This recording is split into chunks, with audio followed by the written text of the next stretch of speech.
It's just part of the game now. People see me on the internet and they're like, oh, Matt, he naturally does this. And the reality is, I don't know if you remember, the very first time I tried to turn on a camera. I was there. It was literally the worst thing ever.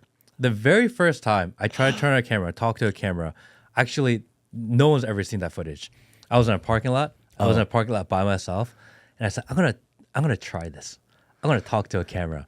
And I recorded it. And I didn't know what to do. And there's no one around me. Empty parking lot, completely by myself. Hi, guys. I've seen some of these videos though. I've seen some of these. Fuck. Wait, what are you doing? Like, Matt, I'm like, wait, I can't, fucking record. And I deleted it. I'm like, why am I deleting my own video? No one actually saw it. No one even, what am I embarrassed for? Man, how far you've come, Matt. How far you've come. The reality is that even speaking in front of a camera, talking to a camera, it's not something that I naturally did. No. It's actually a learned skill. 100%. And if I can harken back to your first major interview with Tucker Carlson, doing it live stream, and first time live stream too. Yes. I was sitting here and Will was there, and you had everything set up here, and the energy, it was this anxiety, this nervous. So nervous. The nervous energy was so thick. Do you remember, Will? And all I could do to kind of like shake some of the nervous energy that was coming out of Matt was just getting up and walking around. Do you remember getting up and walking around? Because I was just like pacing because I was waiting for Tucker to come on, But let me get to the point. The point is that you just did it. Yeah. And it might sound gay for a second, and I don't mind.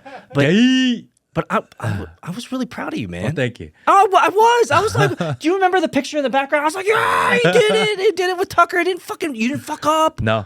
You had a great conversation. So like, it's moments like that I'll go back to in the kind of the trials and tribulations and the growth of the Matt Kim podcast that remind me of how far we've come. And it's I mean, do you remember the first time I did a news hit? The very first time I did a hit on someone else's show was Steve Bannon's show. That's right, when you were on Steve Bannon's show. It was the very first time, and I don't think they knew that. It was the very first time ever that I had been on someone else's show. Yeah. And it was on Steve Bannon's War Room. Yeah. Which is crazy, because that's a really big show considering I'd never done this before. Yeah, and you did fine. And I was so nervous, and I was looking everywhere. My eyes were darting left and right, and I didn't know what to do. I didn't know what to do with my hands, And I don't remember what I said. And you did fine. You just got to go through it. Water under the bridge. You just figure it out. You really do. And I bet for those who've walked with us this far, some of you guys will remember the Steve Bannon. Some of you guys will remember the Tucker interview. You guys were there.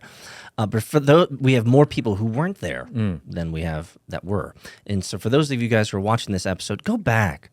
Watch the Steve Bannon episode. Watch the Tucker Carlson episode. You'll see It was a long time ago. It was a long time ago, but you'll see Matt in a different light. It's not a bad light. It's just it shows the maturation and the maturity that Matt and I have gone through over the last couple of years building this, and it's really profound to see. So I highly recommend that you do. I think it's really interesting if people go back and see our very first episode together, which I think was episode 3 or episode 4, right? Because I had the one with Haas, I had one with E, I had a couple before. And so you were like the 4th person to ever come record. And I think that, if you watch that one of where we started to where we are now, it's like, I can't watch it because it makes me cringe. Really? Yeah. I need to go watch it now. So what Matt's essentially saying is he had 4 other potential co-hosts to come on. I was the 5th, and he was like, "Fuck it, Peter's he's not the worst of the worst." No, in the beginning there was no co-host intention. Yes. Well, you're not supposed to say that. I'm supposed to. I'm trying to lub it up, man. No. I'm trying to get the juju. And then after you guys did yours, I was like, huh. This works. Matt, you should have Peter back. Yeah. and that's when you started coming back like once every other month or whatever. Okay, all right. So we'll give credit to Will. Will was the recommendation that I come back. I didn't fuck it up too bad. No, I'll take credit for that. Well, because I've told this story in other shows before. Is that before we started this podcast, I had never been on a podcast before. Yeah. I had no background, no knowledge, no understanding how it works. Actually, the very first day we decided we're going to do a podcast, we literally opened the computer, went to Google, said, how to start a podcast. Like, we started at literally ground zero. Oh, yeah. With no background knowledge at all. no idea how cameras work, no idea how to set up mics. Like, all of this was completely foreign. And over time, you learn one thing at a time.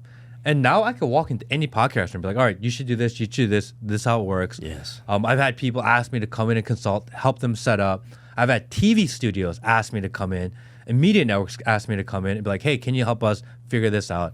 Because we want to do what you're doing. I'm like, dude, I literally learned by myself. Yes. There's no training, there's no education. It's literally YouTube University and trial and error. And this is when the internet trolls will comment right now and say, "Oh man, all this experience and all that you've this professional show. How much money have you made?" The answer is fuck zero. We've earned nothing. So clearly, Matt hasn't learned how to monetize this podcast over the last 2.5 years, guys. So there's nothing to learn here. Show's over. But the reality is that through the podcast, there are other opportunities. Meet interesting people. The network continues to grow. Get new opportunities. And the podcast, like soju, is something that I consider really almost sacred. I don't want it to be a place where monetization drives narrative. Yes. Thanks for watching the clip. If you want to see the full episode, click here. If you want to see more clips, click here.